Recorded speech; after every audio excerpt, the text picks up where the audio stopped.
Pernah nggak kamu ada tugas penting yang harus diselesaikan, ada impian besar yang ingin dicapai, tapi entah kenapa kita memilih menonton satu episode lagi, buka media sosial sebentar yang jadi 1 jam atau sibuk dengan hal-hal kecil yang seolah penting tapi sebenarnya hanya pengalihan.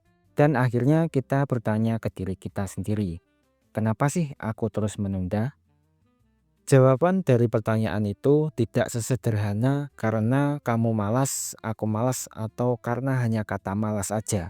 Nyatanya, prokrastinasi atau kebiasaan menunda adalah proses psikologis yang kompleks. Dan untuk memahami akar dari kebiasaan menunda bisa menjadi langkah awal untuk kita bisa mengatasinya. Oke, di video ini kita akan membahas seluk-beluk kenapa seseorang bisa menunda sesuatu dan bagaimana kita bisa mengatasi hal tersebut. Oke, langsung saja kita bahas ke poin yang pertama. Menunda bukan soal waktu, tapi soal emosi. Ini mungkin mengejutkan, tapi orang yang menunda sering bukan karena dia tidak punya waktu, melainkan karena dia tidak siap secara emosional. Misalnya, tugas itu terlalu sulit dan membuat kamu merasa bodoh. Kamu takut hasil akhirnya mengecewakan, atau kamu merasa belum cukup pintar, cukup siap, atau cukup produktif. Otak kita punya sistem pertahanan alami. Saat merasa terancam atau tidak nyaman, ia akan mencari jalan keluar, biasanya dengan lari ke hal-hal yang memberikan kenyamanan instan, seperti scrolling media sosial, makan, atau nonton. Maka, menunda adalah sebuah mekanisme pelarian diri, bukan hanya sekedar kemalasan. Kita tidak sedang menghindari tugas, kita hanya sedang menghindari perasaan yang muncul karena tugas itu. Kemudian yang kedua, perfeksionisme diam-diam jadi musuh. Perfeksionisme sering terlihat hal yang sangat mulia lah ya. Kamu ingin hasil terbaik, tapi di balik itu perfeksionisme menyimpan jebakan besar, ketakutan untuk gagal. Orang perfeksionis itu cenderung menunda karena mereka merasa tidak akan mampu memenuhi standar mereka sendiri.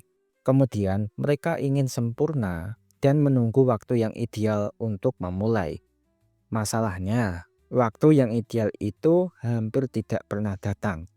Seringkali, ide-ide hebat itu mati dan hilang bukan karena buruk, tapi karena tidak pernah diwujudkan.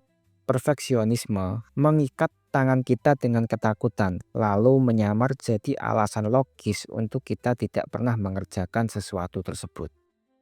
Ketiga, tujuan yang tidak jelas itu sama dengan aksi yang tidak terjadi. Pernah merasa sangat rajin saat mengerjakan sesuatu yang kamu pedulikan? Itu karena kamu punya makna. Tapi sebaliknya, kalau kamu sering menunda sesuatu, bisa jadi karena kamu belum benar-benar memahami kenapa ini penting. Manusia itu bergerak karena makna. Tanpa alasan yang kuat, tanpa motivasi yang kuat, energi mental kita mudah habis. Apalagi jika tugas itu datang dari luar. Semisal kamu diberikan tugas kerjaan dari bosmu, atau pekerjaan rumah dari guru, atau pekerjaan lainnya yang disuruh orang tua, kayak gitu. Dan bukan dari dalam keinginan pribadimu sendiri. Keempat, otak kita tidak dirancang untuk nanti. Ada istilah menarik dalam psikologi yang namanya time inconsistency. Ini menggambarkan bagaimana otak kita lebih peduli pada hadiah jangka pendek daripada tujuan jangka panjang. Contohnya, kamu ingin tubuh sehat, atau dalam artian itu adalah jangka panjang yang bisa kamu dapatkan. Tapi kamu memilih makanan junk food yang kamu makan sekarang, atau kamu lebih memilih kenikmatan jangka pendek sekarang. Contoh selanjutnya, kamu ingin sukses secara finansial 5 tahun lagi, tetapi tetap memilih scroll TikTok daripada belajar atau bekerja sekarang. Inilah sebabnya kamu tahu apa yang harus kamu lakukan, tapi tetap tidak melakukannya. Otak lebih menghargai kesenangan hari ini daripada manfaat nanti di kemudian hari. 5. Otak itu butuh momentum, bukan motivasi. Salah satu mitos terbesar yang mungkin ada selama ini adalah aku akan mulai kalau sudah termotivasi. Padahal motivasi bukan bahan bakar awal. Motivasi justru sering datang setelah kamu mulai. Bayangkan kamu ingin mendorong mobil mogok. Butuh tenaga besar di awal, tapi setelah bergerak jauh lebih ringan. Begitu juga dengan pekerjaan. Mulai adalah bagian tersulitnya. Tapi sekali kamu sudah bergerak, rasa ingin menyelesaikannya akan muncul setelahnya. Oke, sekarang kita akan membahas solusi praktis untuk melawan kebiasaan menunda itu tadi. Yang pertama, kamu bisa gunakan teknik 5 menit aja. Trik ini sangat ampuh. Katakan pada diri sendiri, aku cuma akan kerjakan ini selama 5 menit. Biasanya setelah itu kamu lanjut karena sudah terbawa arus. Tapi kalaupun berhenti, kamu tetap sudah mulai daripada kamu tidak mulai sama sekali. Setidaknya kamu sudah lebih baik telah menyelesaikan 5 menit pekerjaanmu itu tadi. Kedua, buat deadline palsu plus waktu mulainya. Bukan hanya tentang kapan selesai, tapi juga kapan mulai. Misalnya, jam 10 pagi aku mulai nulis dan harus selesai jam 2 siang. Kita butuh batas waktu untuk mendorong otak kita fokus mengerjakan hal tersebut. Ketiga, pecah tugas jadi bagian yang kecil-kecil. Tugas yang besar itu bikin kita merasa malas untuk mengerjakannya atau bisa membuat kita stres memikirkannya. Tapi kalau kamu pecah jadi langkah-langkah kecil aja, itu lebih mudah dikelola. Misalnya, kamu mau bikin video YouTube, itu kamu bisa pecah tahapan-tahapannya. Contohnya, semisal kamu bisa riset ide itu 30 menit. Kemudian kamu tulis skrip 45 menit, kamu merekam itu 1 jam, kemudian editing 2 jam.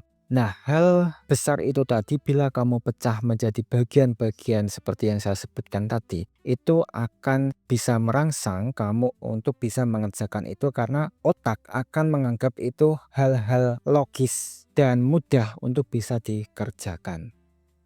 Keempat, temukan trigger emosionalnya. Saat kamu ingin menunda, berhenti sejenak dan refleksi. Apa yang sebenarnya aku rasakan sekarang? Takut, bingung, atau minder? Dengan mengenali emosinya, kamu bisa belajar mengelola, bukan menghindarinya. 5. Buat sistem, bukan andalkan niat. Jangan andalkan willpower terus-menerus. Buatlah sistem. Atur jam kerja rutin kalian. Pasang pengingat. Atau gunakan aplikasi seperti Notion, Todoist, Forest, atau Pomodoro Timer karena sistem akan bekerja bahkan saat kamu sedang tidak bersemangat. Karena sistem itu nantilah yang akan memaksa kalian untuk mengerjakan sesuatu walaupun kalian sedang malas untuk mengerjakannya. Oke, kita masuk ke penutup ya. Jangan kejar kesempurnaan, tapi kejarlah kemajuan. Menunda itu manusiawi banget, tapi membiarkannya terus terjadi adalah keputusan yang sangat disengaja. Bahkan jika kamu tidak merasa itu suatu kesengajaan darimu. Yang penting bukan apakah kamu pernah menunda, tapi apa yang kamu lakukan setelah menyadarinya. Setiap kali kamu memilih untuk bertindak, walaupun sedikit, kamu sedang membangun pondasi untuk menjadi pribadi yang disiplin, kuat, dan bertanggung jawab atas hidupmu sendiri. Jangan tunggu motivasi, jangan tunggu sempurna, jangan tunggu nanti, mulai ajalah dulu. Oke, segitu aja pembahasan kita pada video kali ini. Apabila kalian ingin mendiskusikan tentang hal ini, bisa kalian tuliskan di kolom komentar ya. Sekian dari saya, nantikan update video-video terbaru dari saya dan terima kasih, sampai jumpa.